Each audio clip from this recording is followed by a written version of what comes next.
મારું નામ ધર્મેન્દ્રભાઈ ધનજીભાઈ પટેલ છે। મારી શાળાનું નામ જડિયાણા પ્રાથમિક શાળા, તાલુકો જિલ્લો છોટાઉદેપુર। છોટાઉદેપુરથી 25થી 30 કિલોમીટરના દૂર અંતરિયાળ વિસ્તારમાં આવેલી મારી જડિયાણા પ્રાથમિક શાળા। હું અહીંયા 2022માં બોટાદ જિલ્લામાંથી બદલી થઈને અહીંયા આવ્યો હતો। ત્યારે મને અહીંની રાઠવી ભાષા અને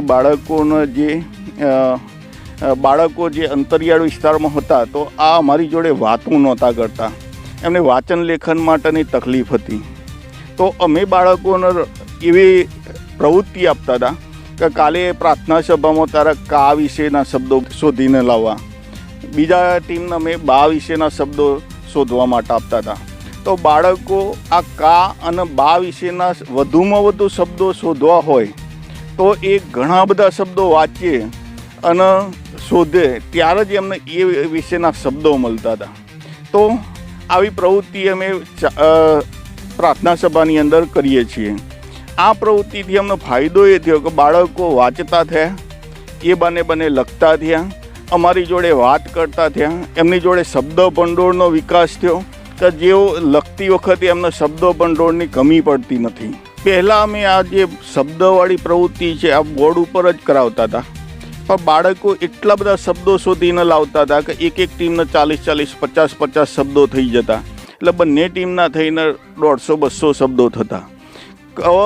આની અંદર તકલીફ એ પડતી હતી અમને કે એકને એક શબ્દ રિપીટ થતો હોય, કોઈ ખોટો શબ્દ બોલાઈ જાય તો આનું ધ્યાન નહોતું રહેતું। તો આવા સમયે મારો છોકરો અહીંયા મારી જોડે આવ્યો હતો ને એ કોમ્પ્યુટર એન્જિનિયર થાય છે। તો એને કહ્યું કે પપ્પા ચલો હું તમને એક મસ્ત એપ્લિકેશન બનાવી દઉં કે છોકરું એકને એક શબ્દ બોલશે અથવા તો ખોટો ઉચ્ચારણ કરશે ને તો પણ આપણી એપ્લિકેશન પકડી દેશે। તો આ એપ્લિકેશન એને બનાવી દીધી। ત્યાર પછી ખૂબ જ બાળકોને પણ મજા આવી, બાળકો ઘરે પણ આ એપ્લિકેશનનો ઉપયોગ કરતા થઈ ગયા અને અમારી ગ્રુપની ઘણી બધી શાળાઓ પણ એમની સ્કૂલની અંદર આ પ્રવૃત્તિ કરાવે છે। અમારા જાણીતા જેટલા મિત્ર સર્કલ છે આ બધાને મેં એપ્લિકેશનની લિંક મોકલી તો એ પણ લોકો બધા વાપરતા થઈ ગયા અને એમની સ્કૂલોમાં પણ આ એપ્લિકેશન વપરાય છે અને બધાને ખૂબ મજા આવે છે આની અંદર। તો આ એપ્લિકેશન બાળકો પોતાના મોબાઈલની અંદર પણ રાખે છે ઘરે, અને ઘરે પણ એ રમત કરતાં જીતવાની ને આ બધી પોતાના અંદર એમને ઉંમરના બાળકો જોડે રમતા એ ઘણા બધા શબ્દો શીખી ગયા અને બાળકો અમારી જોડે પણ સારી રીતે વાત કરતા થઈ ગયા। અંદર વાત કરતા હોય તો એમની પોતાની જે રાઠવી ભાષા છે આના શબ્દો ઓછા થઈને બીજા શબ્દો પણ બોલતા થઈ ગયા।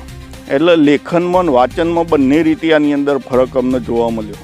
ગયા વર્ષે અમે અમારી શાળામાંથી ઇનોવેશનની અંદર જિલ્લા કક્ષાએ અમે આ એક પ્રવૃત્તિ લઈને ગયા હતા, જે અમારા 3-4ની અંદર બાળકોને કેલેન્ડર એકમ આવે છે અને બાળકો એના ગામડાના હોય, ઘરે કેલેન્ડર હોતું નથી, એટલે આ એકમ શીખવામાં અમને ખૂબ તકલીફ પડતી હતી।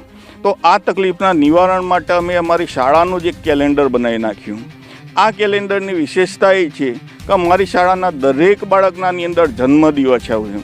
તો જન્મદિવસ આવતો હોય તો બાળક સ્વાભાવિક રીતે ચોકલેટ વેચતો હોય, તો બીજા બાળકોને ચોકલેટ ખાવાની ઈચ્છાથી પણ આ કેલેન્ડર એ વારંવાર જોવે છે કે હવે કોનો જન્મદિવસ આવશે, જેના કારણે એને કેલેન્ડર શું છે, કેલેન્ડરની અંદર રવિવાર કેટલા હોય, જાહેર રજાઓ મૂકેલી છે।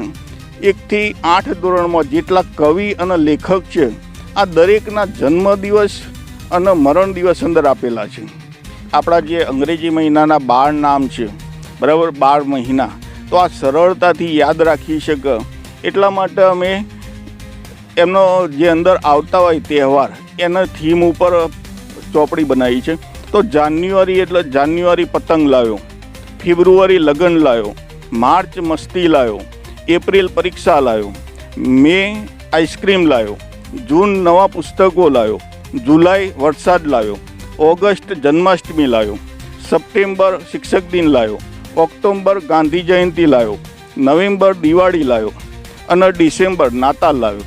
તો આમ બાળકોના મહિનાના નામ પણ યાદ રહી જાય છે ને એની અંદર આવતા તહેવાર કે કઈ ટાઈપની પ્રવૃત્તિ છે આ પણ યાદ રહી જાય છે। અમારી શાળાની અંદર અમે કિચન ગાર્ડન બનાવ્યો છે કે જેના કારણે બાળકોને ફ્રેશ શાકભાજી મળે। આની અંદર અમે કોઈ રાસાયણિક ખાતર કે આવું કંઈ વાપરતા નથી કે જે બાળકો મધ્યાહન ભોજનની અંદર એ જે શાકભાજી છે, ફ્રૂટ છે, આ બધાનો ઉપયોગ કરી શકે છે। તો વગર રાસાયણિક ખાતરે પણ કઈ રીતે આપણે ખેતી કરવી, આ પણ અમે અહીંયા અમારા મેદાનની અંદર પ્રવૃત્તિ કરીએ છીએ.